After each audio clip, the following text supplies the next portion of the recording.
Tinignan ko po muna ang aking mulberry pagkatapos po ng aking mga gawain sa bahay, kagaya po ng pagluluto, ay saya naman po ang aking harapin.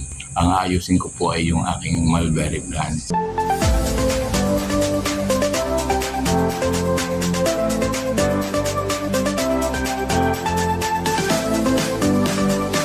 Hello po! Musta po tayong lahat? For today's video po, ang gagawin ko po naman ay aayusin ko po yung aking pong mga halamang mulberry. And akin po silang ipupruning at akin pong aalsan po ng mga dahon para po magtuloy-tuloy po ang kanyang paglaki at kung bubunga na po sila ay makapagbunga po sila ng madami. Tinignan ko po muna ang aking mulberry para po pagkatapos po ng aking mga gawain sa bahay, kagaya po ng pagluluto, ay saya naman po ang aking harapin. Ang aayusin ko po ay yung mulberry plant. For the meantime po ay magluluto lang po ako ng aming tanghalian. Kung i-prepare ko na po ang lulutuin at medyo aga-aga pa ay aasikasuhin ko po yung aking mulberry. Ito naman po ang ating ipipresent ngayon sa ating video. Ito po ang aking lulutuin. Ngayong tanghalian namin ng mami, medyo na miss ko pong tingnan sa rep ay meron pa pala pong hipon. Naiayos ko na po ang ating lulutuin. Nagayat na po ako ng sibuyas, bawang, at ang pinakamahalaga po sa lulutuin ko ay yun pong gapo, yung tawag doon, luya. Yun po ang pinakamahalaga po sa lulutuin. So, hipon po, nalalagyan po ng sibuyas, bawang, luya, at saka po margarine. Para po maiba naman po ang aking lulutuin ngayong araw na ito. Pupuntahan ko po yung aking mulberry, titingnan ko po kung ano po ang magagawa ko sa kanya mamaya. Luto po ako ng hipon. Yan, ari po ay may margarine, luya, sibuyas, bawang, paminta. Yun po. At kaunti po ang pampalasa.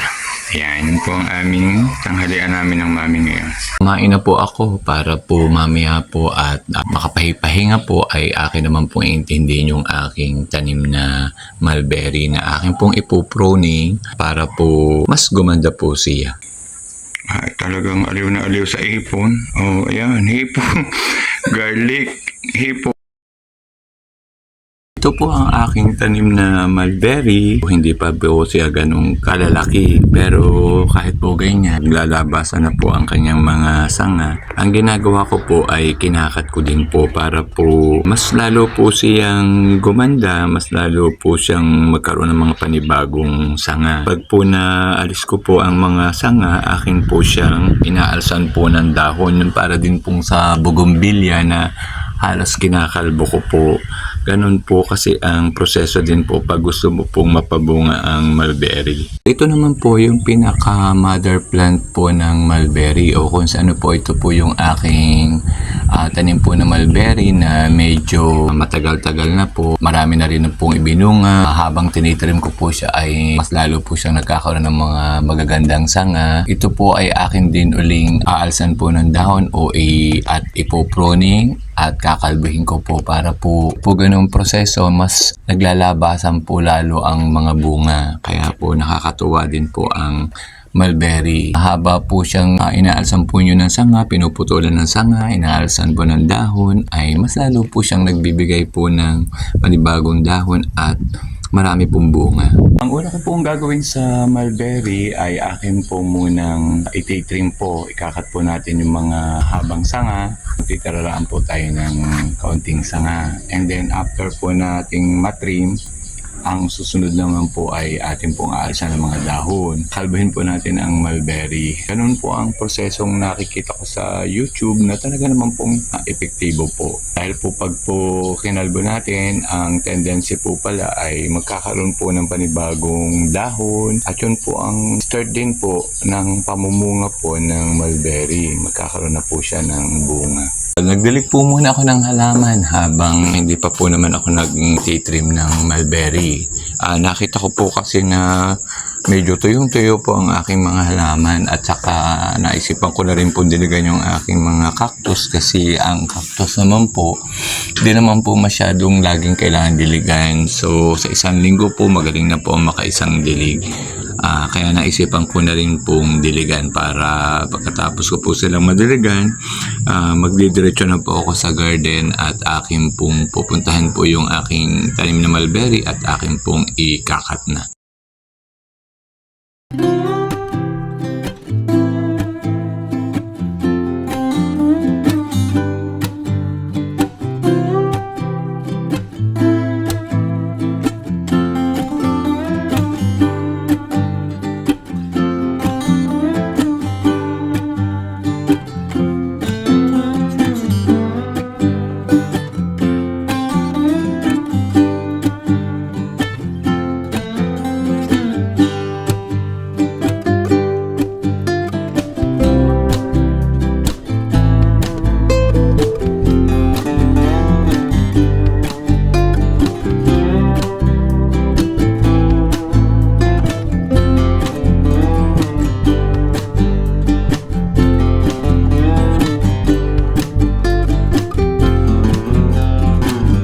Nabawasan ko na po ang sanga po ng aking mulberry. Na-trim ko na po. Ang susunod ko po naman diyan ay bawasan ko po ng mga dahon. Binawasan ko din ng sanga yung mulberry ko na kung saan ay doon ako kumukuha ng mga pang-propagate. Pero hindi na muna ako nag-propagate kasi marami pa naman akong tanim na mulberry. Ito na po ang ating mulberry. Pagkatapos po natin siyang matrim, talaga pong inubos ko po din ang kanyang dahon. Ganun po ang prosesong ginagawa ko. Mas lalo po siyang gumanda. After pong mabawasan po ng sanga ay talaga naman pong nagsasakripisyo po tayong isa-isahin pong alsin ang mga dahon. At talaga po naman ang mulberry ay madahon pong halaman. Magtitiyaga po talaga tayong mag-isa-isang mag-alis. Ako naman po ay okay lang po yun at yun naman po mga inalis kong dahon ay pinagsasama-sama ko din pagka nawalis ko at inipon ko at yun po ay maganda rin pong patuyuin, maganda rin pataba sa lupa. Ang kanya pong dahon pag po may humihingi ay nagagamit din po ito po ay meron pong mga humihingi po para po ilaga. Halamang ito ay kinukonsider na medicinal plant kasi po ito po ay marami po talagang benepisyo rin po sa sanga, sa dahon. Lahat po ng parte ng halamang ito ay kapaki-pakinabang. Kaya po isa po ito sa gusto kong itanim at ito din po ang dapat po ay meron din po kayo ng halamang ito. Malaki pong tulong ng halamang ito. Pag po naman yan ay naalsa na po natin ng dahon, maghihintay lang po tayo ng mga ilang linggo o buwan, makikita na po natin ang magandang epekto po ng ating ginawa pong pruning at pag-aalis po ng dahon. Kayo po ang masisiyahan dahil kakaunti po ang kanyang bunga, makikita na lang po nyo, mas magsusulputan po ang kanyang bunga at matutuwa po kayo.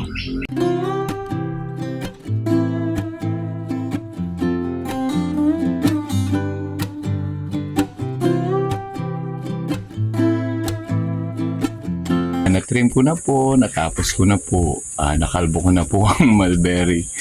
Talaga pong kinalbo ko talaga ng todo. Kakatuwa din naman po ang trim ng mulberry. Talaga po namang masakit po sa likod ang magalis po ng mga dahon. Yung ganaman pong kadami-daming dahon ay lahat po siya inalis ko. Huwag po kayong mag-alala at ipopost ko po sa akin pong Facebook account ang magiging resulta po nung atin pong ginawang pagtitrim, pag-aalis po ng dahon, pagkakalbo po sa mulberry.